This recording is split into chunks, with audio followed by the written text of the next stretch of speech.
જિલ્લાનું વહીવટી તંત્ર અહીંયા એલર્ટ બન્યું છે, કારણ કે ગઈકાલે જે રીતના 31 તારીખના રોજ ખૂબ ભારે અતિથી અતિ ભારે વરસાદના કારણે જે રીતના અનેક ગામડાઓમાં જે નુકસાન થયું છે એના કારણે જિલ્લા કલેક્ટર ગાર્ગી જૈન એ જાતે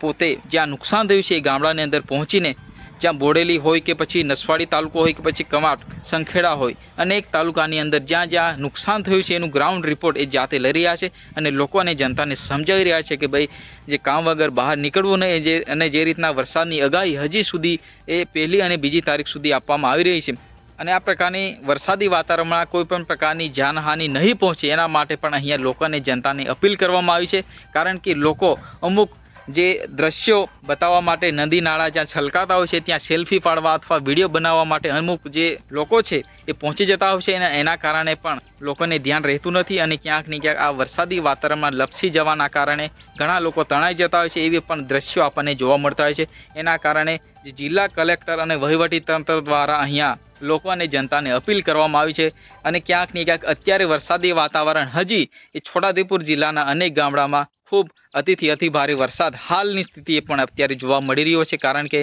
હવામાન વિભાગની જે આગાહી છે એ ખરેખર છોટાઉદેપુર જિલ્લામાં ખૂબ અસર કરી છે અને અનેક ગામડાઓમાં ખૂબ નુકસાન પણ અહીંયા આપણને જોવા મળી રહ્યું છે। ગઈકાલની જે સ્થિતિ એ અનેક ગામડાઓના જે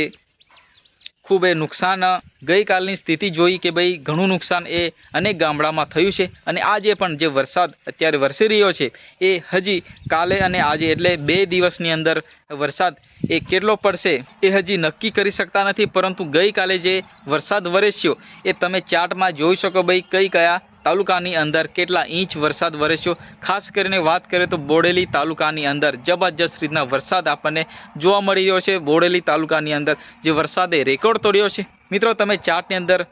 જોઈ શકો છો કે ભાઈ આ વરસાદનો રેકોર્ડ છે એ 20 વર્ષ જૂનો વરસાદી રેકોર્ડ અહીંયા તોડ્યો છે। ખરેખર મિત્રો તમે ઘરમાં રહો, સુરક્ષિત રહો, આપણા વિડીયોના માધ્યમથી બધા જનતા અને લોકોને અપીલ કરીએ છીએ। મિત્રો ફરી મળીએ નેક્સ્ટ વિડીયોમાં। જય હિન્દ, વંદે માતરમ।